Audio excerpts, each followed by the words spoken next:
Hello, everyone, and welcome to part 2 of our SuperBrawl 3 Watchalong here on the Geeking Out podcast. It's CJ and I again, and we're not going to waste any more time. If you want to follow along with us, we are at the timestamp 1 hour, 33 minutes, and 22 seconds on Peacock. Pull that timestamp up and press play now.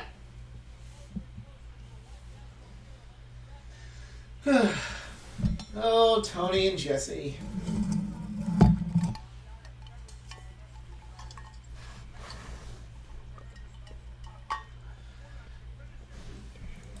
I understand why they signed Jesse, but it feels weird that they signed him to be a heel announcer whenever he didn't have that heel. Okay, in WWF, he was signed as a heel announcer, but, he had issues with, Hogan. So it's okay, it makes sense why he's being a heel towards Hogan. He had those issues with Hogan, and he had issues with, other babyface wrestlers. So it's okay, hey, this makes sense that he would carry this on. Even Heenan, when they brought him into WCW, it's okay, from a kayfabe perspective, it makes sense why he's acting like an asshole to all these different guys, because he legit had problems with, or kayfabe had problems with them in the WWF. But what did Cactus Jack and Dustin Rhodes and Barry Windham and Sting ever do to Jesse Ventura? They got to wrestle and he didn't. Well, yeah, but so did all the other heels. Yeah, but they enjoy it more. Don't be happy around me. Don't enjoy what you're doing right now. I'm miserable. It's a conspiracy. If I had a union, this wouldn't have happened. You can thank your favorite wrestler for no union happening.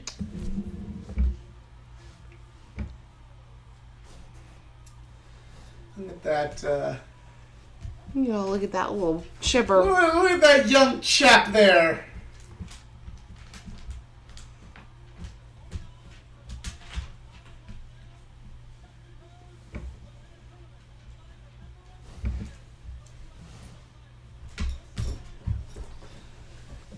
It is cool. It is very apropos that he went back to being the Natural in AEW.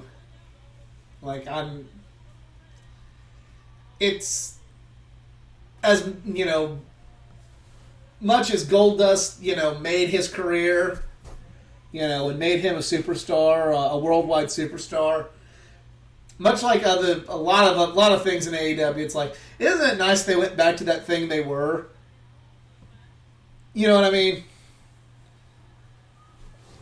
Dean Ambrose was a lot bigger than Jon Moxley, but there was just something so great about hearing Jon Moxley again. Daniel Bryan may have been WrestleManias, but it was so nice to hear American Dragon Bryan Danielson again. And also it's nice to hear the Natural Dustin Rhodes again instead of, Goldust. Goldust.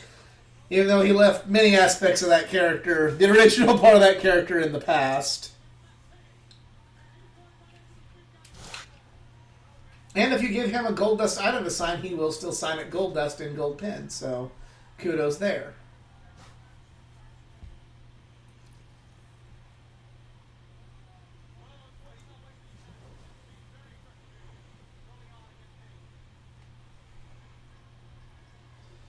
And I'm now turning the Wi-Fi off on my phone because we're starting to get more of a pixelated picture, and I really hope that we don't have to buffer in the middle of this.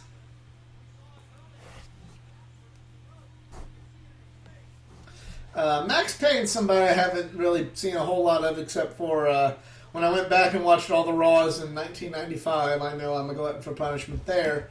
It's better than watching the current day. That's very true. At least in 1995, you're like, Shawn, Brett, in their prime, Undertaker, Hall. Like, in their primes, they're good. 1, 2, 3 Kid in his prime, it's good.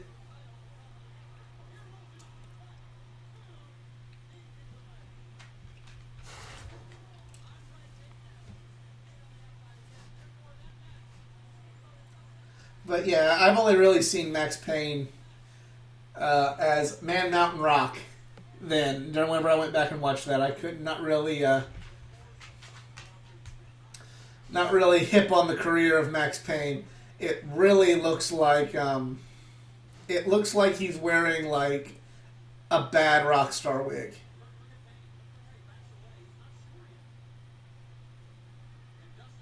It's really, really possible.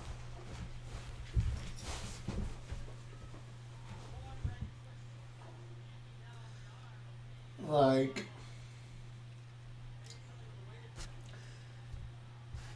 Chris Benoit's rocker hair looked a little more legit.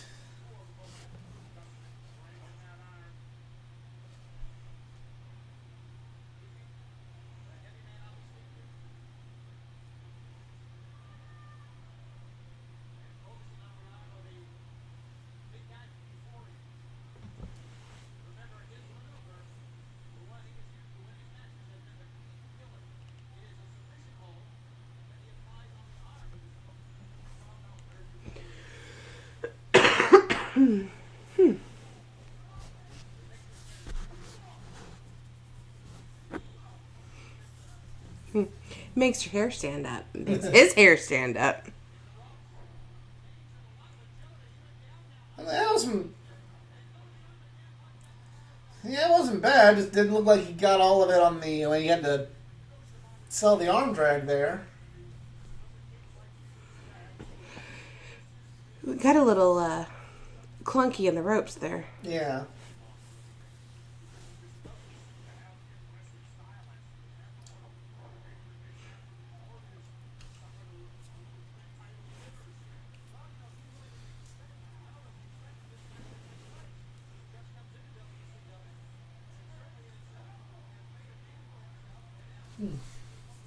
It is kind of funny to see Dustin Rhodes wrestle here and then now, because there's not a just ton of change. Yeah. Except for now he does a destroyer. Yeah. Somebody call him and tell him he has this backwards.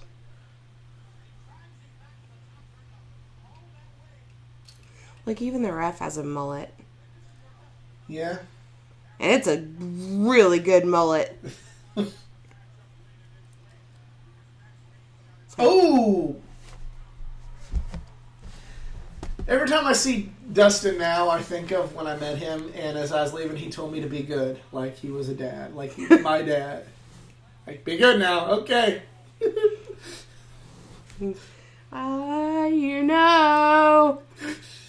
Why do you know?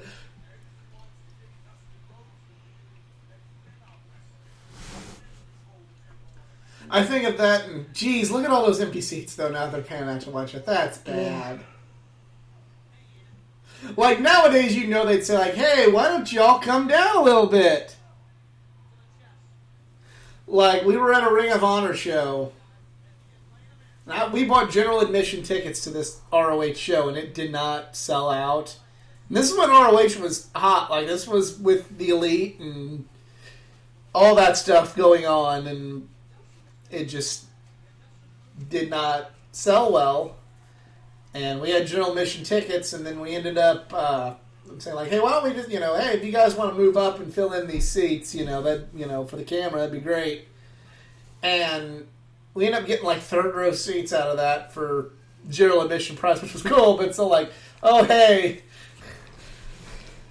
the show didn't sell well, so I don't know if they're coming back to St. Louis anytime soon. It was going head to head with Metallica playing Busch Stadium, though. Oh, yeah. So maybe not the best time.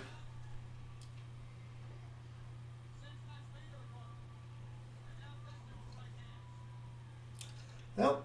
If it is fake hair, it's staying on. Holy cow! What a dang!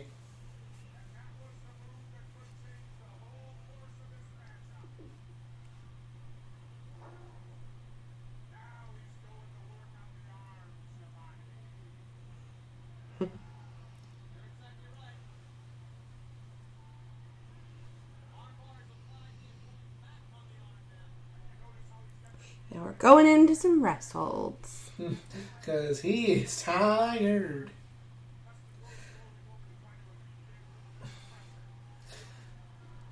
You know, when some people, I know a lot of people don't like the rest holds, but to me that's a lot more aesthetically pleasing to me than, nothing. Than stopping and doing nothing, which happens from time to time. That's fair. Rest holds are boring. It's like, that's better than when they just stop doing things for a while. Well, now the kind of thing is just, we'll just take like this 5,000 spin bumpity bump through the table and relax and take a breather for the good 90 seconds that we're going to go to commercial break, and then it'll be fine. And technically, they're right. But then you have the table. Yeah. Then sometimes you have to put a girl through a table that accidentally gets pushed by a man, and she has to sell it like death. Yeah. Still not okay. Yeah, she had to sell it like death, but But under normal circumstances, it's a 90-second powder. Mm-hmm. The only time a man sold a table spot that bad was when they got legitimately hurt. He didn't even sell it when he got legitimately hurt. So yeah, I'm okay with a rest hold there.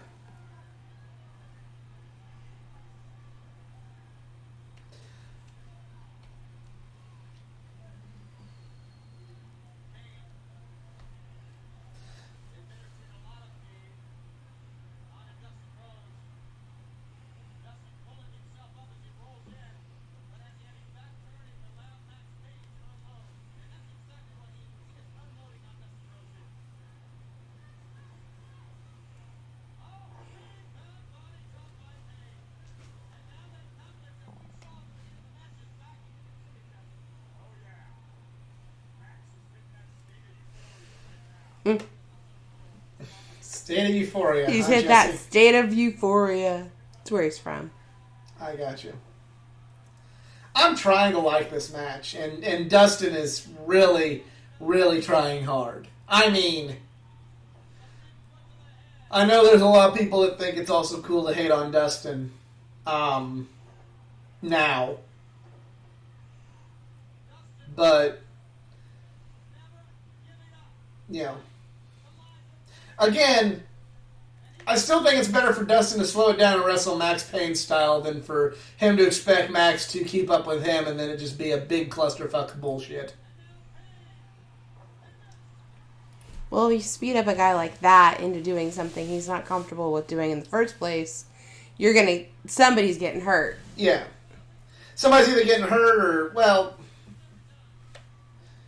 again, not to keep picking on him, but it's why FTR and the Lucha Bros didn't work out.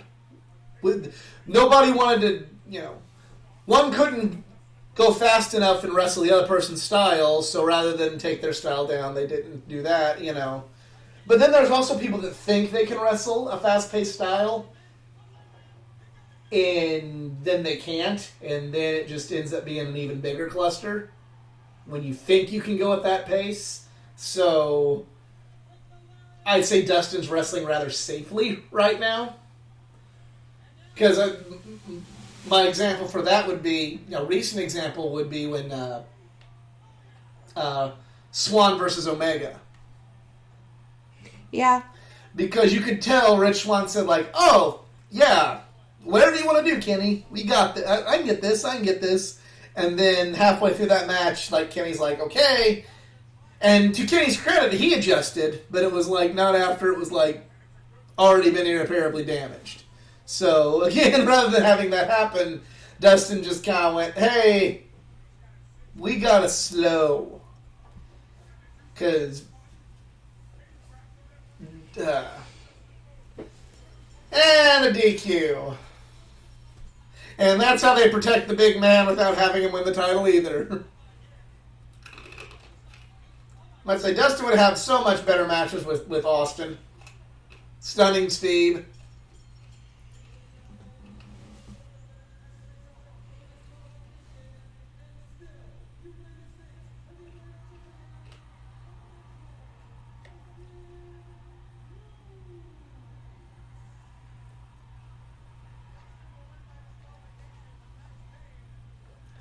I am going to say this, though.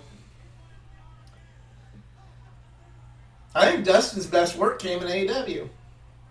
With the exception of maybe the...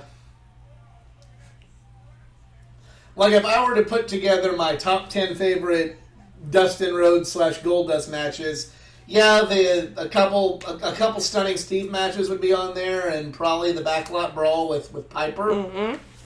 But the rest of the list would be all stuff he's done in AEW. I could probably pick out a couple more Goldust matches. I can't think of them off the top of my head, but I'm sure I could find some. I'd say, like, I mean, there's the Cody match in AEW,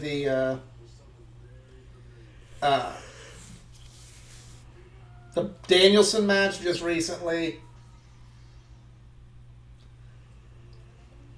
Yeah, but what did you think? It's, for me, like, Dustin did get going.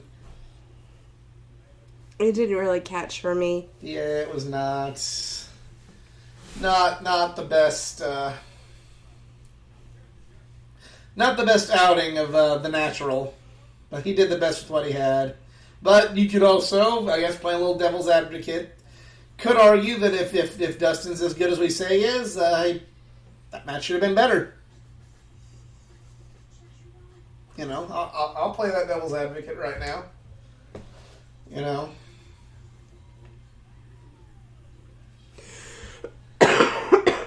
Brett and Sean could have probably had a better match with that guy. Kenny Omega would have had it 5 stars if it was in the Tokyo Dome. Yeah, I put Max Payne in the Tokyo Dome.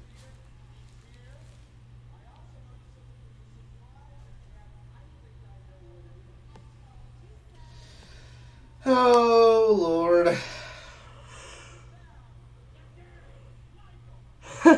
She told me so. I hate that.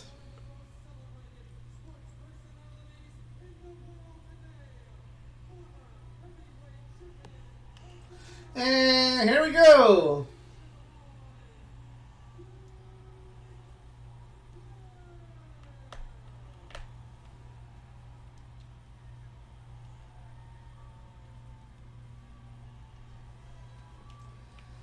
Well, depending on...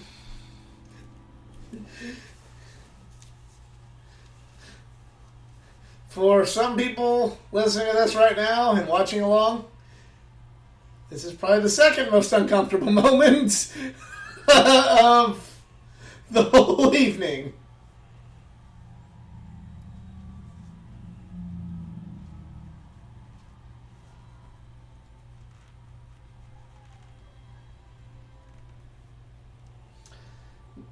But, you know,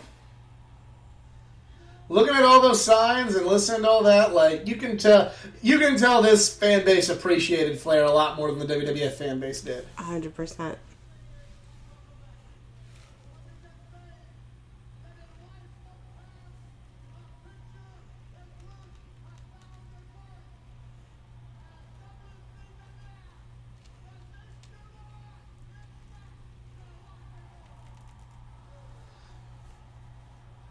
It's funny, like, that the fan base appreciated him. I don't really think Flair had a bad run in the WWF per se, but I will say that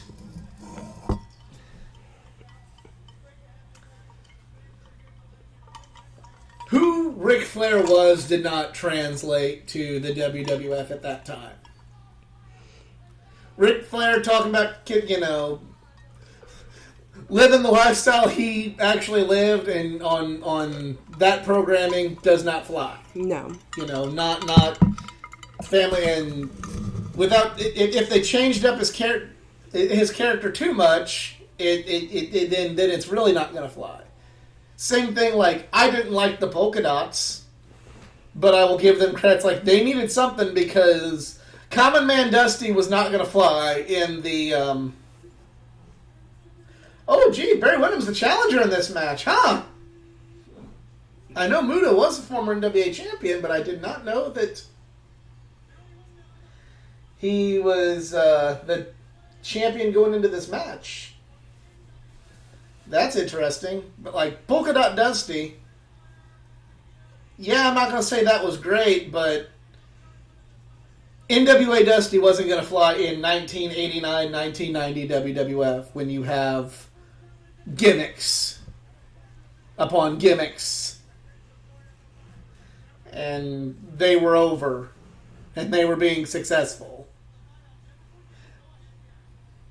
I don't know. The polka dots got me. Like, oh, I didn't like the polka dots.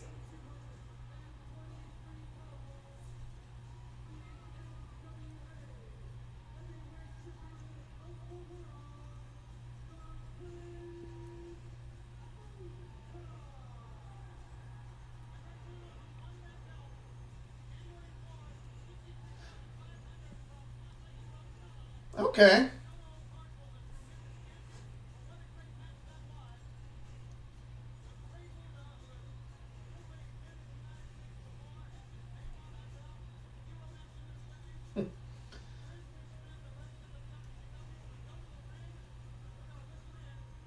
I'm really looking forward to this one.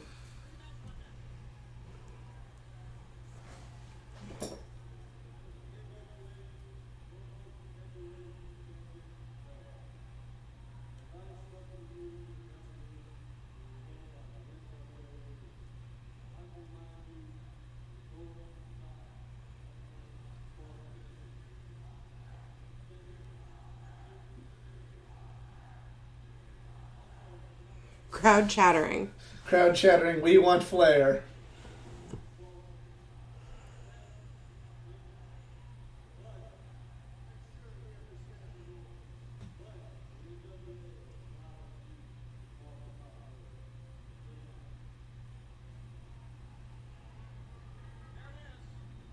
And not the main event. Yeah.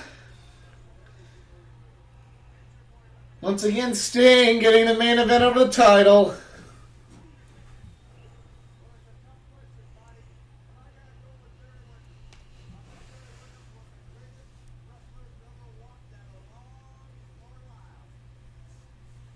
Flair on commentary for this one, so. And what's cool is Great Muta is actually still at age 58. Got big part in wrestling. He's the former GHC heavyweight champion. He held that title just last year in Pro Wrestling Noah, and still was part of the big Noah versus New Japan Pro Wrestling show. So Muta's still still very relevant these days in pro wrestling. I don't know how he's still able to do it, but he is.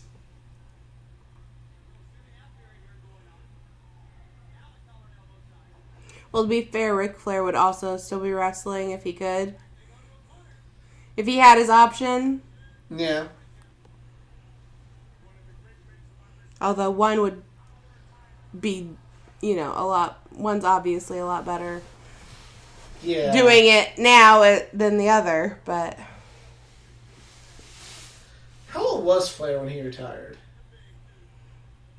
60s, I think? Yeah, that's a good... Let's type that in the old Google machine. Or the old Wikipedia machine.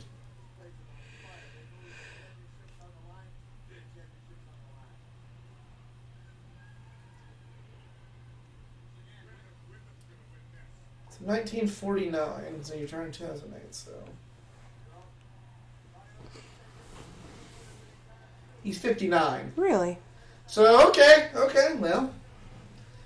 So he's about what Ric Flair was during his quote-unquote retirement tour. Although, let's be fair, anybody who is a Flair fan or was a Flair fan, we all like to pretend that TNA just didn't happen. TNA didn't happen. It was on the 30 for 30 about Ric Flair, like, they picked, like, the worst clips of him in TNA to talk about his run of him, like, getting his pants ripped off in a cage, and it's like, yeah, I need the money too badly. It's like, yeah, let's really sell the fact that he had to do degrading things in TNA. For money. For money.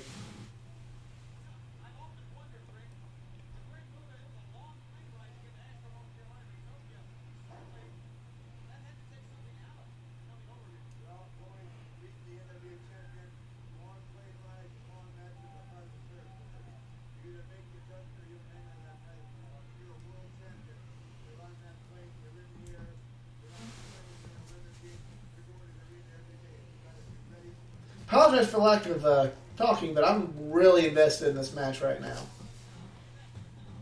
Oh!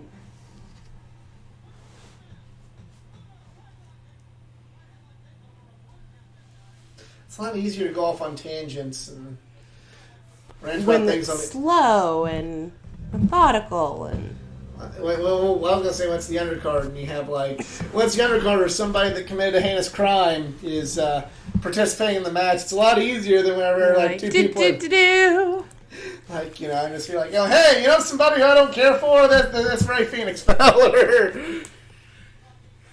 Because you haven't plugged it in part 2 yet. Well, somebody's got to do a shout out there. Saying I don't care for him is a little harsh. I just don't like him as much as the rest of the world. Kind of like how some people feel about somebody in the main event.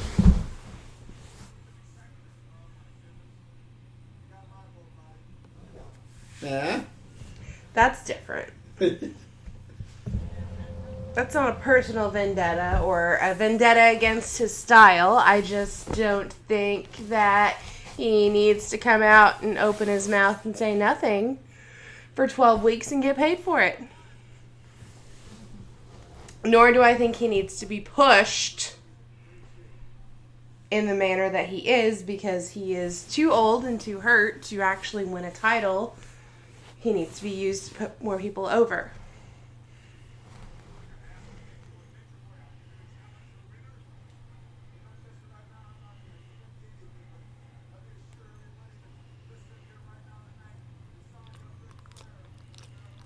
Oh no, the saga of Ric Flair was not over yet. The saga of Ric Flair is not over.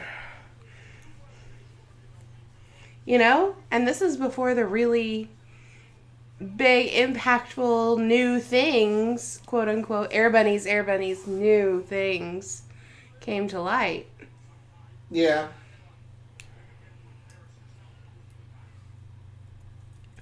Decades before those things.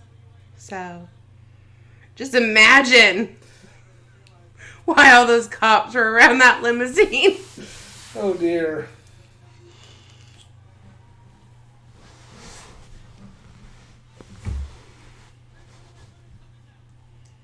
I'm not making light of that situation in the slightest, but I remember at my real job, you know, I work with some people who not necessarily the biggest wrestling fans, but they love Dark Side of the Ring. And anytime somehow on Dark Side of the Ring, they like they go to me like, oh, did you watch it, man?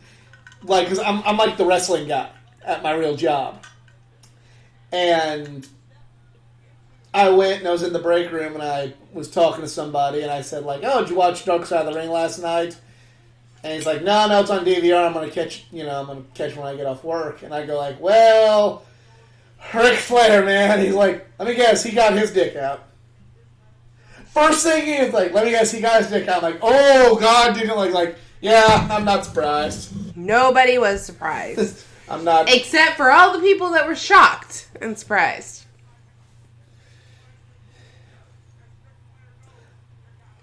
I guess it's the first time. The reason, and I will concede this point, the reason why I think it shocked a lot of people is this the first time that it was actually portrayed as what it probably was, which is, oh, this is uncomfortable, a man's got his dick out, rather than, that Ric Flair fell in his dick.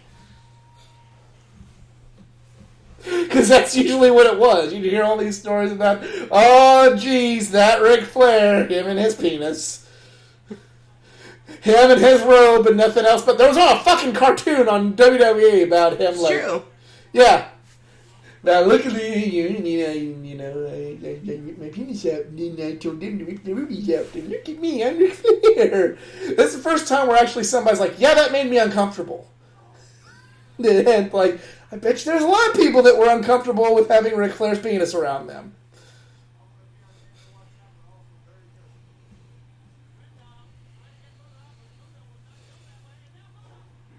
But, yeah, before I can even get the words out, he got his dick out, didn't he? Yep.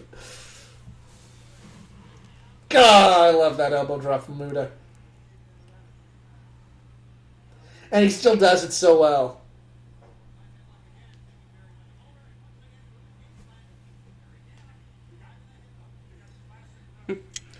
Wrestled.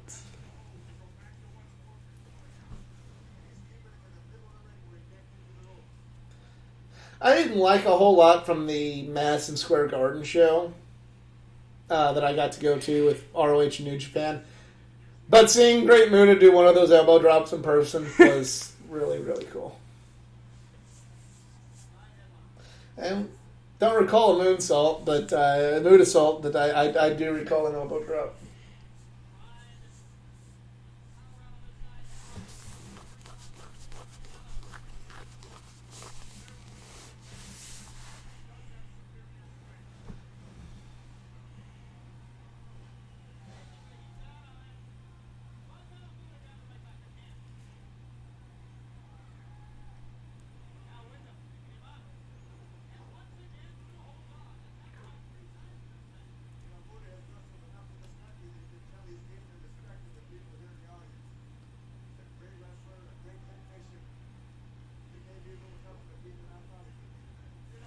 There's a Sting sign in the background. He's very ready for it.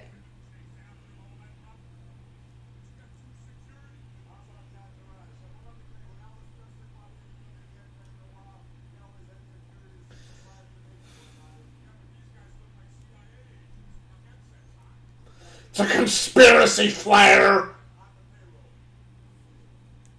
We don't want to start talking about conspiracy theories and wrestling. Caused a stir recently. Yeah, well, some of those deserve to cause a stir. Biggest conspiracy theory in wrestling. That would be... We're not going to, go to the uncomfortable level like that, but, that'd be a fun, just the biggest conspiracy theories in wrestling that people believe. It'd be a fun podcast, Montreal Screwjob was a work, or... The Vince secretly owned TNA, and Vince owns AEW. Yeah, Vince secretly owns AEW, and well, I don't know. Recently, there was some credence given to the Vince secretly owns TNA. Can't really think of any more good ones.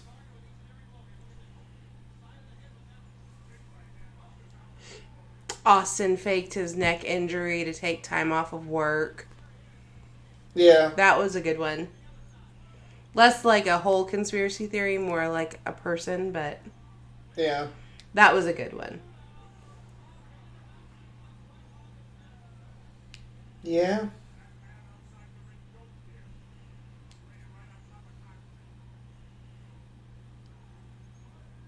Vince Russo was... not given the raise. Actually, this one's probably a true one.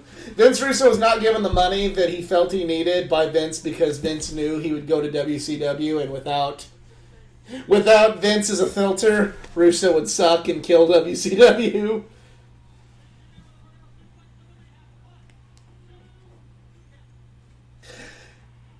Downside is all the conspiracies involving Hulk Hogan are probably true. They're true. Oh, here's one. It's all true. It wasn't a jet ski accident at WrestleMania 9. It was Macho Man punching him in the face. We'll never know for sure because, unfortunately, Macho's not here anymore. Who's got the Ouija board? We don't fuck with that shit.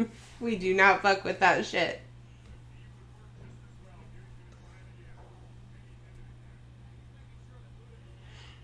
Barry Windham's also phenomenal too. I'm here marking out for Muda, but Wyndham's great.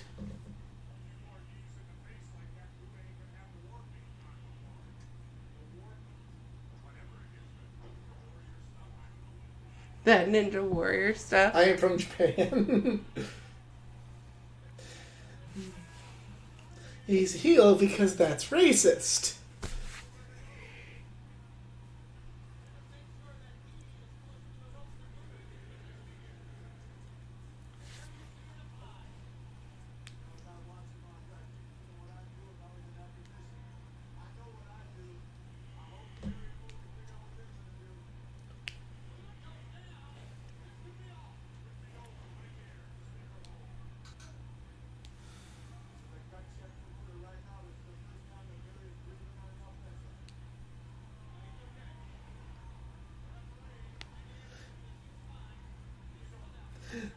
Has there ever, other than maybe Sting and Undertaker, you think Muda's probably like top 3 characters that could have evolved with the times?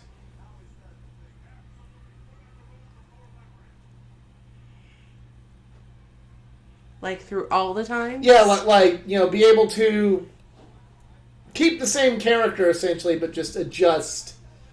Like how Undertaker did, like how Sting did, and Muda. Probably up there with them as far as, like, you can still be that character, but I think just Flair evolve. did, too. I really He's do. not really as over the top, though. I'm not about, like, characters like that. Well, neither is The Undertaker. Like, I mean, he really did morph the character a lot. Even into, like, the American Badass character, where if you didn't know, you wouldn't think that was The Undertaker. I'd say Muda's top 3, with up there with those 3. Because Flair played the same character, like... I compare it to, like, almost... like how comic book characters have to evolve. I think Flair had a better evolution. It's a mystery. Don't get me saying it. I think he had a better evolution of the character than maybe The Undertaker did. Or Sting, for that matter. Because Sting had a very, very drastic change. But that's what I'm saying, like, he did the like, able to change themselves. Like, okay, Batman had to go from Adam West to a little darker to then Frank Miller sending it off the damn deep end. Whereas, like, kind of the same thing with Sting was, like, went from very colorful to, okay, we're switching things up a little bit, to going completely crow to an amalgamation of the 3, kind of. That's kind of what I'm saying, like, with Taker and Muda, is how they've been able to go from, here's the original character, here it is getting darker, here's it changing to a version of themselves, here's it changing to an amalgamation of all the eras, I just don't see it. I think that you can't put Undertaker in that category. I think that the American Badass character switched it up too much. They kept it was in name only. But then he went back. He did, but... Well, but I'm also saying, also with the American Badass, Muda wrestled as Keiji Muto as himself, as well, and didn't, other than, like, moving the same way and doing similar moves, like, he didn't do them, things like that, and didn't do the mist, and, I don't know, it's very...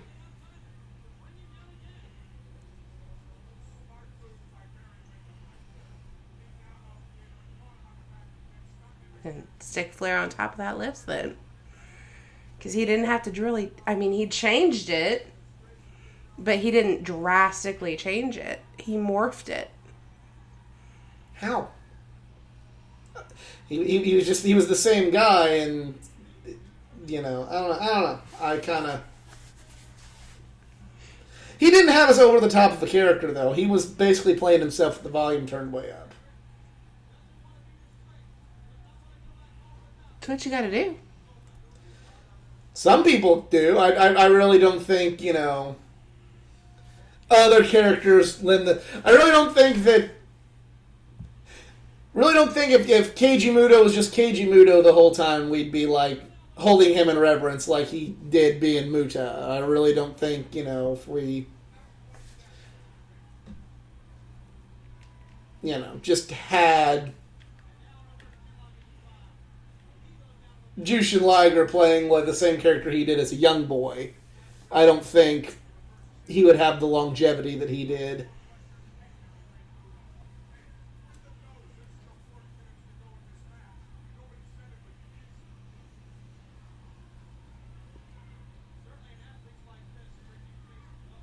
Sometimes that lends itself well, and sometimes it don't.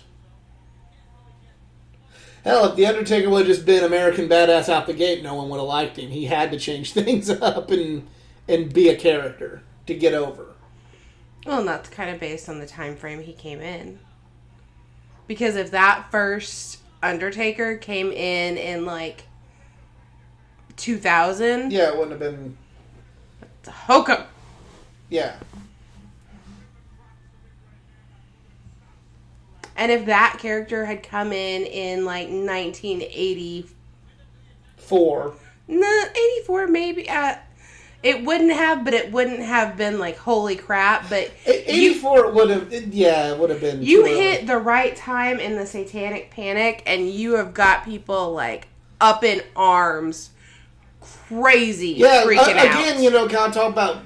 We talked in part 1 about innovation. People were terrified of Kevin Sullivan because Kevin Sullivan didn't beat around the bush. Mm-mm. There was no, oh no, maybe he is, maybe he isn't, we don't really understand. Oh, it's kind of satanic, but they're not going to come. Kevin Sullivan was a Satanist. And that was his character, he was a Satanist. That's what I'm saying. You hit the right Satanic Panic buttons. People freaked out. Undertaker was PG Satan. And then not even really Satan. He was just kind of like the Grim Reaper. He was the Grim Reaper. Yeah. And that was the safest, way that they could have gone about that, because Vince has always, other than the Attitude Era that ironically we grew up in, yeah, he's loved playing to kids. Mm-hmm.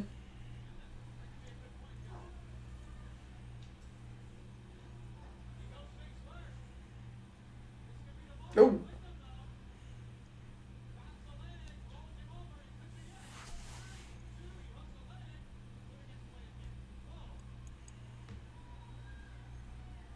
I enjoy this match, but you can tell there's a real contrast in styles here. But, again, Muta knowing that Wyndham's probably not going to wrestle a Japanese strong style match is wrestling Barry Windham style of match, and it's probably turning out better than what it would have been vice versa.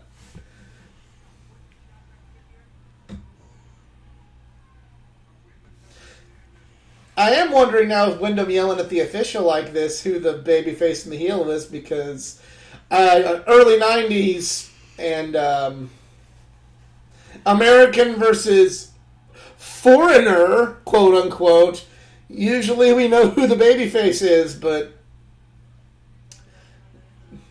really thinking that Barry Windham might be the heel here. I think if he didn't come into it, he is wrestling to get himself into that spot.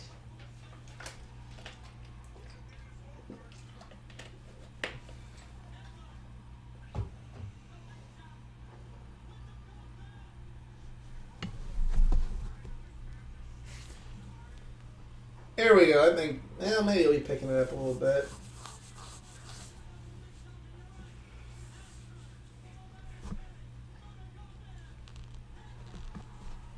go. Oops. Hey, you know what? To me, like, sometimes when stuff like that happens, that adds more legitimacy to the fact that, like, it's a fight than if they always stick it real pretty. You know, hey, he was trying to really knock somebody's block off after doing that flip. You know, maybe he will, you know, fall out of the ring when he does it. Oh! Barry got hit in the head with that one.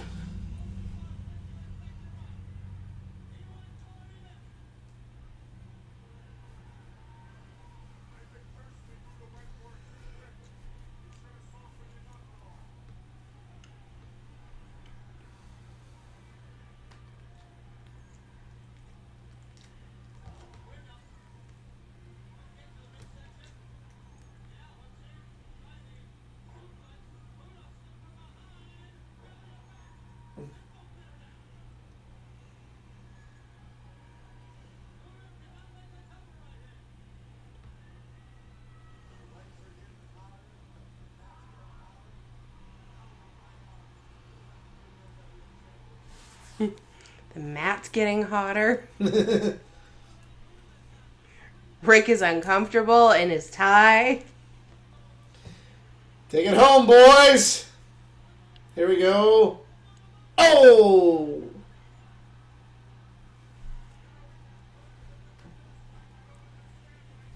Oh.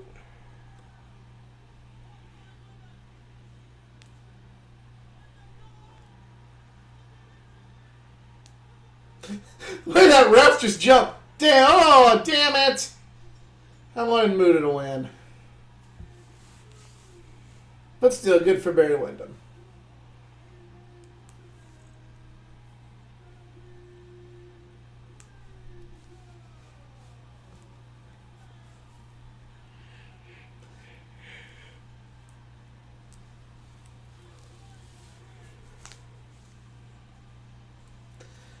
This is a weird time because this was WCW is still using the NWA title.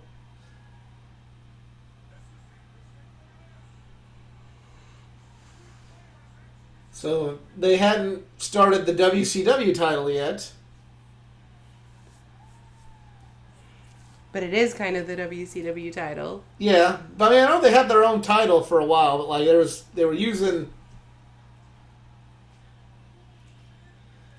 Eventually, you know, there was the split because I mean they used that belt, called it the WCW title, but then the NWA title went to, you know, ECW, and they went back to 10 pounds of gold. Mm-hmm. And then some overrated hack, you know, who still coasts on the laurels of throwing it on the ground, is, you know, did his thing.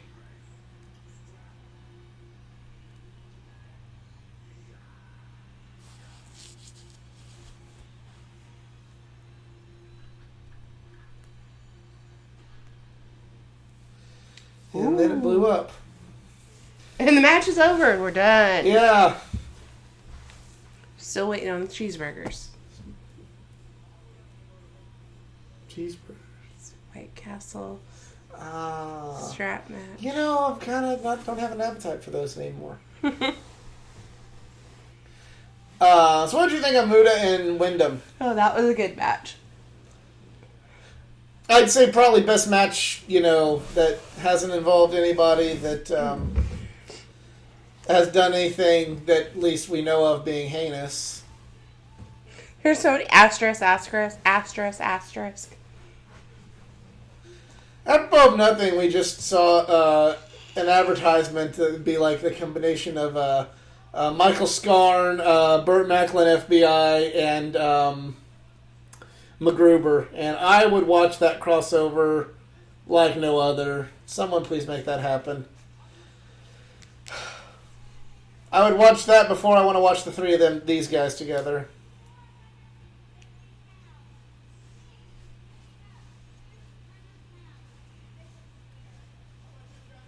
Good job. Missy can do math. Better than Scott Steiner can. No. Yes. All the arithmetic was right. It wasn't.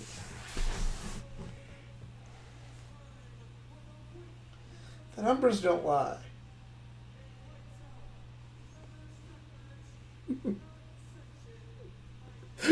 Yeah, I should see the look I'm getting right now.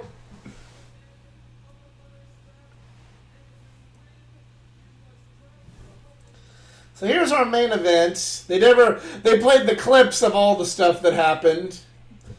The White Castle of Fear. Yeah, see, there it is. That was the end of that's the WCW World Title.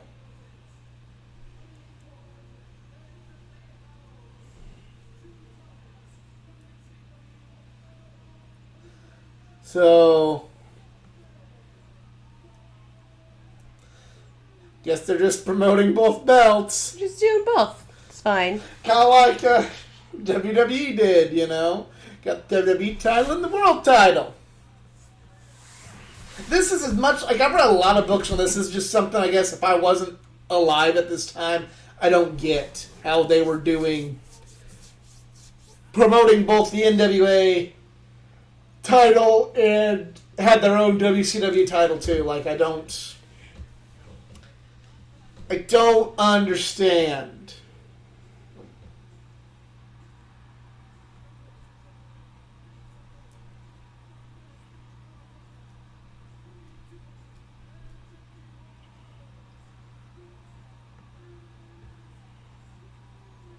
Sting!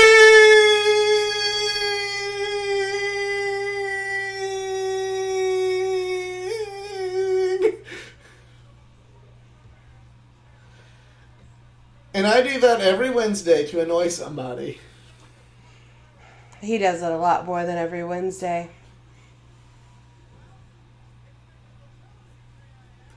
Yeah, God save our soul if the police come up on Spotify. She's certainly sending out an SOS that she does not want to be in the car with me right then and there. When I do that, she does not wish for me to stand that close to her.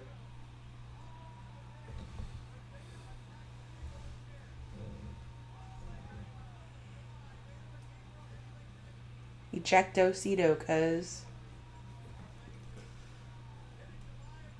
Sting sucks. Hey, it was you retroactively being there. It's me. It's my real parents. Kind of like when me and Easy watched the not sanctioned by WCW. Okay. We went back and watched the first Nitro and saw the Hulk is a wuss sign. We're like, oh, hey, retroactively she's there.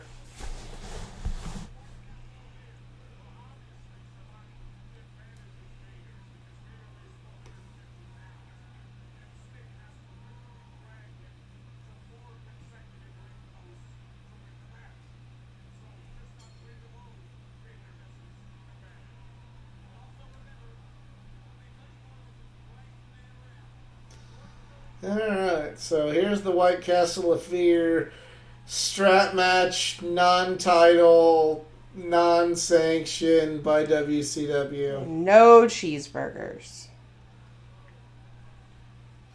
Yeah, there is no crave case in this one.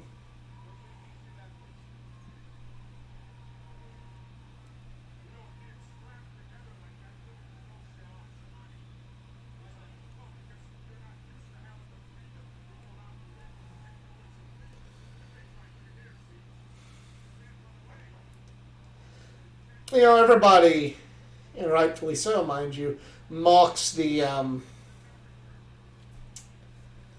those WCW mini-movies, you know,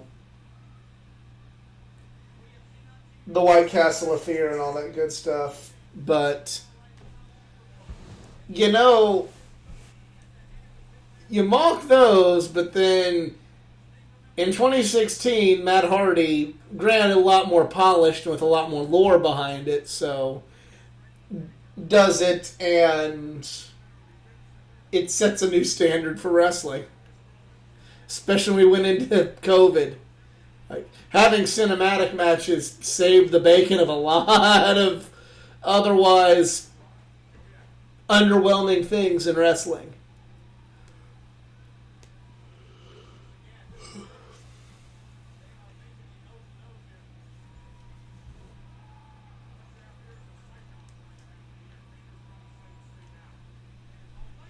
wonder how comfortable that mask could have been. Yeah, I mean, he lost it in matches more often than not. Oh.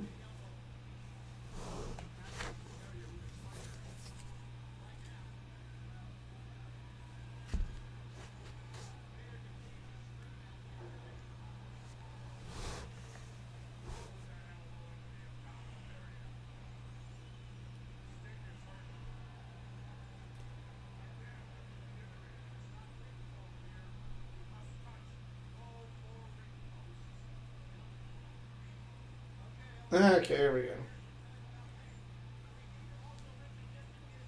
Ow, that was in his head.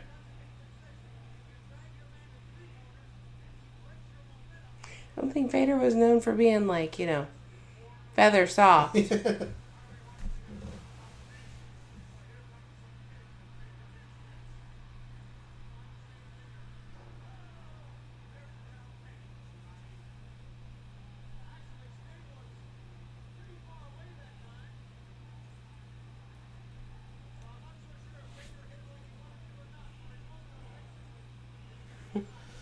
Oh, he hit it. Oh, yeah, Tony, he hit the move He all hit right. it. Oh, here we go.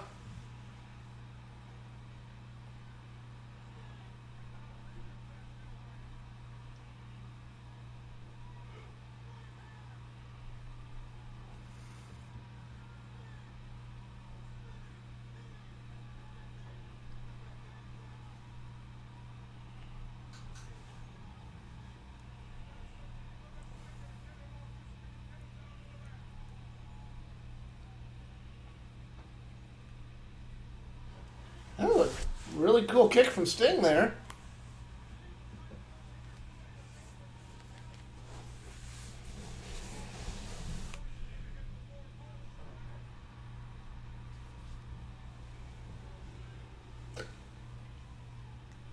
So, would it be unfair to say this is the battle of the two most not well utilized people in WWE history?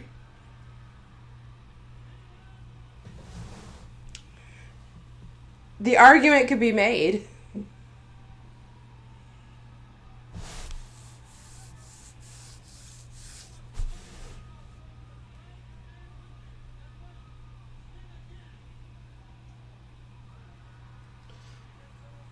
Look at all these high spots and everybody not meaning anything. It's Sting. Will you just stay in the ring and fight him?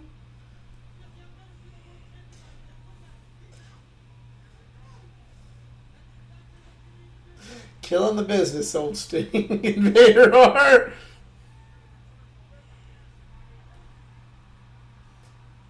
I do get that this is supposed to be like, hey, it's an unsanctioned match, so things are going to be a little, they're going to rev up the engines a little bit more, you know? Yeah, loosey-goosey.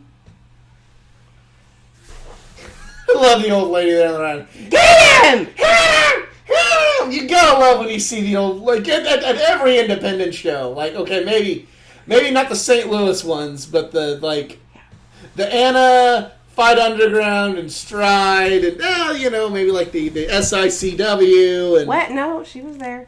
oh, yeah, she's at SICW. So I'm saying they're at that one, maybe not necessarily, Glory Pro, but the little old lady there just, love it. You love to see it. Then it gets annoying after a while, but you still love to see it. As long as she doesn't get too hammered and start hitting on people and climbing in the ring. You should have asked her why she thought that Robert Gibson was attractive. Should have. I think beer goggles would have been the answer, but... Oh, okay. So is that blood? Is he bleeding? No. Jeez.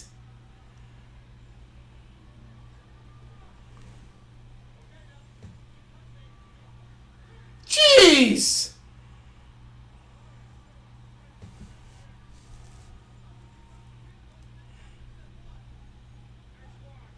Oh my God, Vader's back.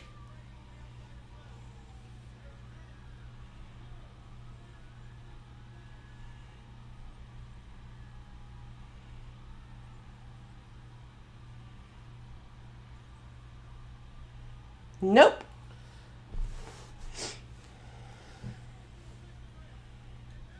Well, so much for the short main event there.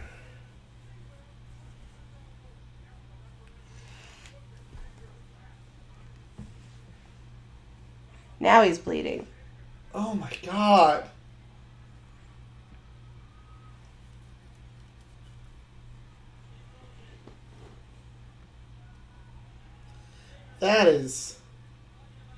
That's gnarly. That's not something I expected to see on a... I know they don't have a strap match, but I just didn't expect to see that. Jiminy Christmas.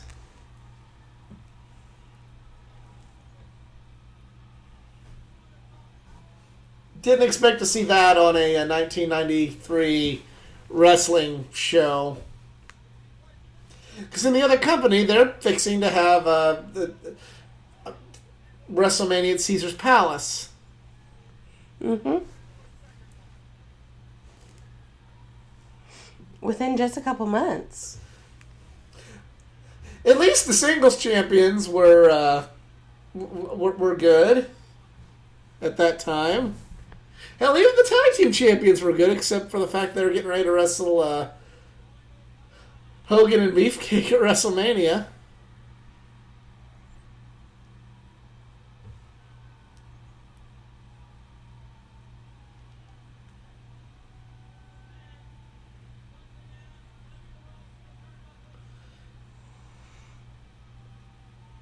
Oh.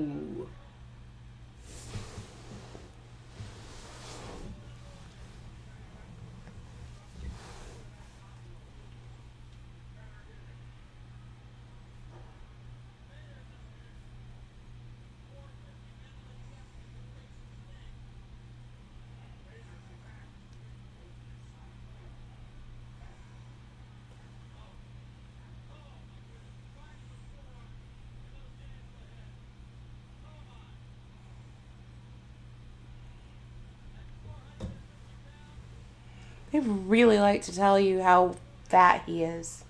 They have not let that go. Still better than what's going on in the other company right now, where it's just like, man, Yokozuna ate a bunch. Boy, he's ready for Bret Hart now, isn't he?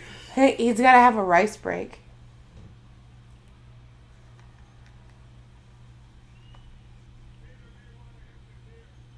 Speaking of that person, yeah, apparently they sent both, WWF sent both Vader and Yokozuna to like a weight loss clinic, and both of them allegedly, supposedly, the story is they would sneak out late at night and go to McDonald's and eat pizza.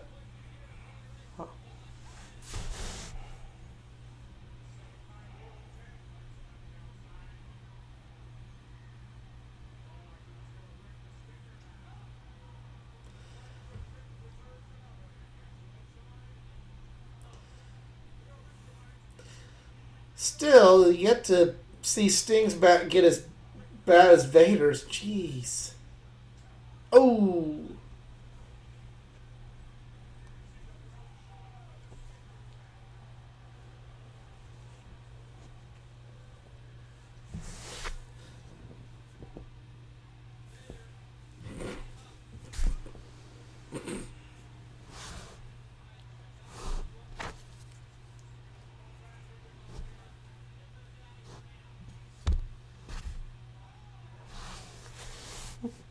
Sting did not get out of here. Ah. This is a lot more brutal than I thought it was going to be. And I don't mean brutal as in like, oh, this sucks so bad, it's brutal. Like, this is like, jeez. Brutality.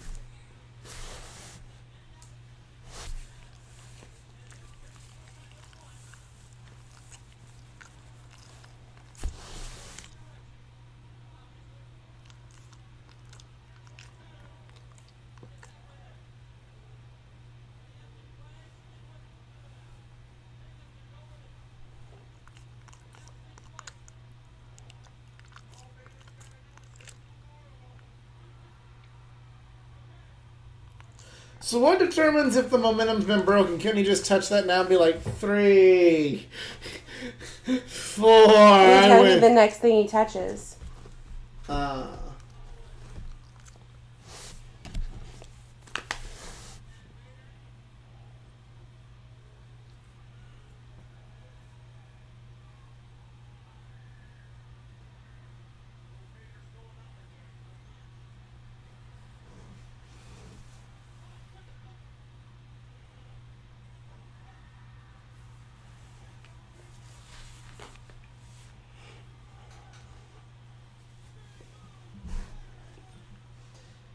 They've paced this show very well.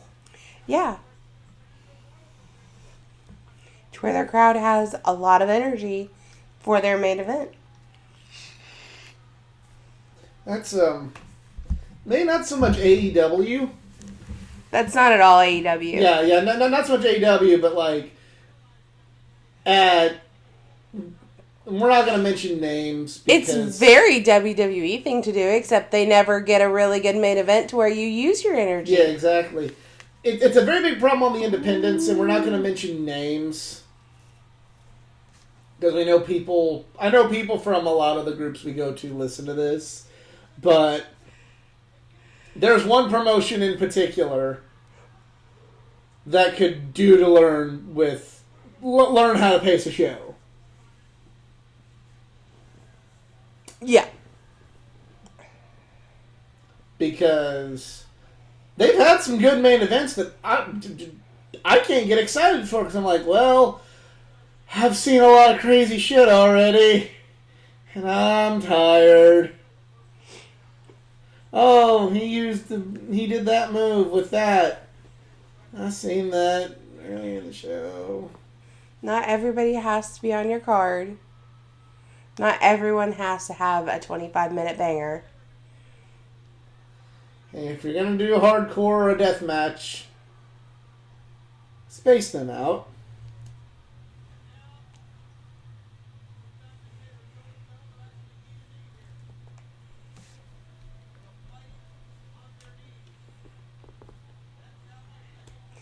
Now, I think that this is a lesson that AEW needs to learn too. You do not have to send everyone out there to have the match of the night every single night. You're going to have a lot of people getting mad at you because they're going to be going like, well, where you... Come at me. Come at me. How many AEW shows have you been to in the live crowd where you can give that kind of a match the energy that it deserves for 4 straight hours? You can't. You can't. And we're all talking about how the crowd just doesn't seem into it. The crowd doesn't seem into this. No, they're very into it. They're just exhausted. I think a good example, at least in the AEW's case, and we'll talk about this in long form, I couldn't appreciate how good Kenny and Christian probably was because we were fucking exhausted. Did you notice, I mean, this is kind of like dating the pod, what we're doing right now, but recently there was the MJF and Punk match finally, and some people, not us, but some people remarked that midway through the match the crowd didn't seem as into it. Well, they gave them a 40-minute match. To be fair, that probably needed a 40-minute match. Maybe, but did it need a 40-minute match with Dark before it and everything else and Rampage still to come? Probably not, no. No. So Chicago, that's known for being loud and rowdy, was notoriously quiet through parts of a CM Punk match. They're like, oh, the crowd's not into the match. No, I'm sure they're very, very into it. But even Chicago gets tired. Right. Even Chicago gets tired with CM Punk. That would have been a good time, like, don't do Dark. I was under the impression that they weren't going to be doing Dark tapings anymore once Rampage started getting taped. That most of Dark and Dark Elevation would be taped in Orlando.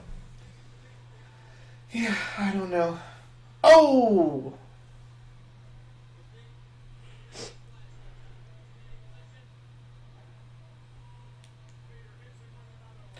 See, the thing with Vader is it's just everything looks so brutal. I think the trick to that is it was.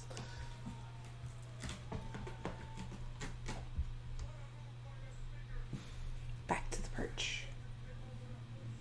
Again, I kind of went after, the internet favorites now. I'm kind of going after some of the boomers with this one. Especially one in particular. Because he talked about how great Vader was and how, he was just this, that, and the other, and he managed Vader and all that. But then Kenny Omega does Kenny Omega things like, stupid, fucking, ridiculous, dangerous bumps. I don't understand. You've already killed the business. Why you gotta do that? Like, I don't know. Why did Vader have to, beat the ever-living shit out of everybody? You don't get to kind of have your cake and eat it too with this. You either want wrestling to be brutal back when men were men and, this, that, and the other, and Vader was kicking everybody's ass and all this, or which is just as detrimental to the health as what Kenny Omega does, or you gotta back off Kenny Omega. You don't get it both ways. He does. I don't understand. There goes the mask.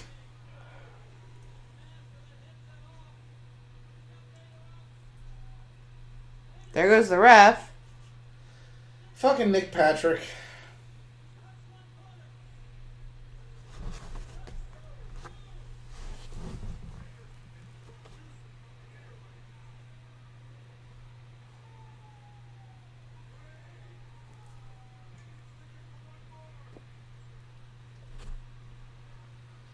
But the referee is out. Vader is holding on like crazy to Sting's leg. Jeez, look at the blood.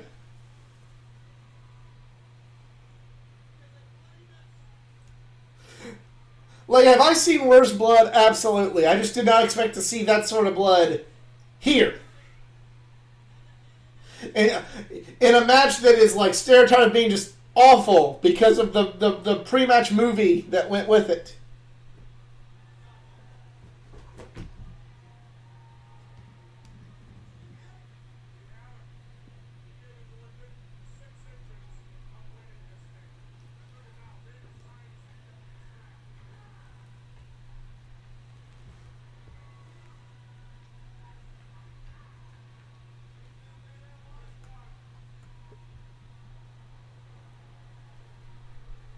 That's crowd cheering, but I'm hearing boos.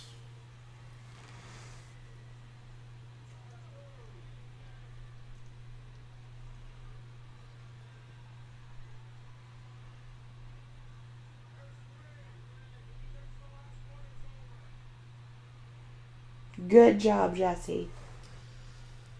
You're so smart, you should be a governor.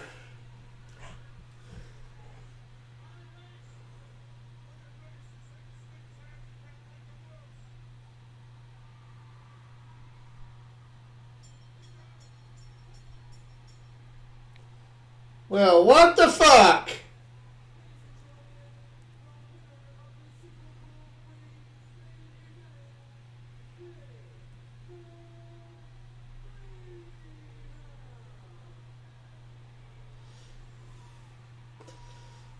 Oh, look!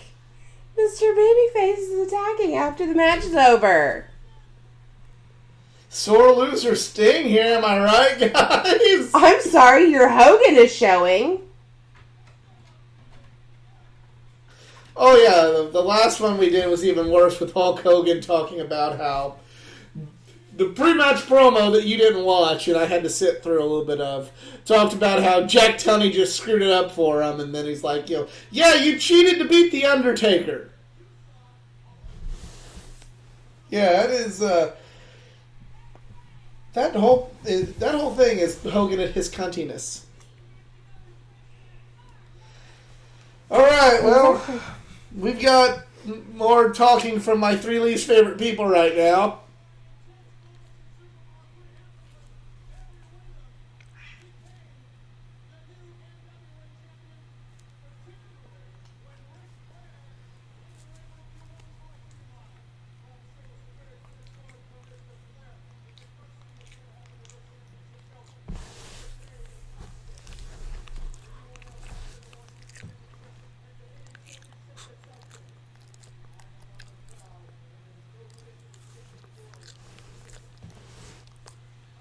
Alright.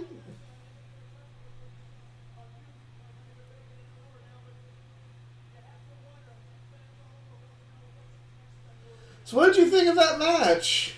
Because this is kind of just all stuff that's kind of not really important right now. That was not what I expected. Yeah, not what I expected either. That was brutal.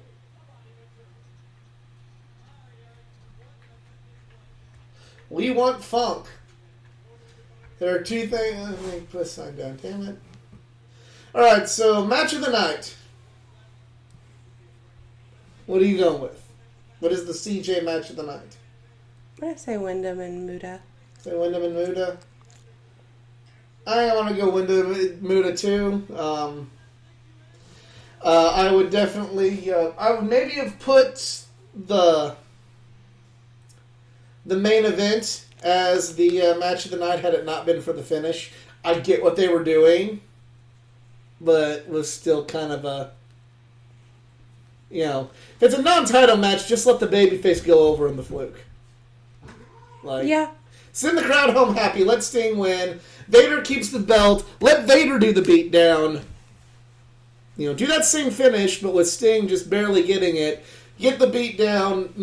Vader retains in the title match or whatever. Send the crowd home happy that way. That'd be the only. It's a nitpick, but that's still. They got the heat because he did cheat, kind of, with Harley. Yeah, but still, if the belt's not on the line, you have the chance to have your cake and eat it too. Go ahead and send the people home happy with Sting getting his revenge, and then, you still got. Then you can still come back with that and have Sting challenge for the belt, and then lose there, and then you're fine. I don't know. Just a nitpick, but. I guess it's okay, and it's okay that this is the end of this episode. I want to thank you all for watching along with us. Thank you to Nick, not the Nick that's part of our channel, but to the fan Nick who suggested it. Anybody else has any suggestions for watch-alongs we can do, let me know on social media. We'd be happy to do them, and thank you all for listening. We'll see you next time.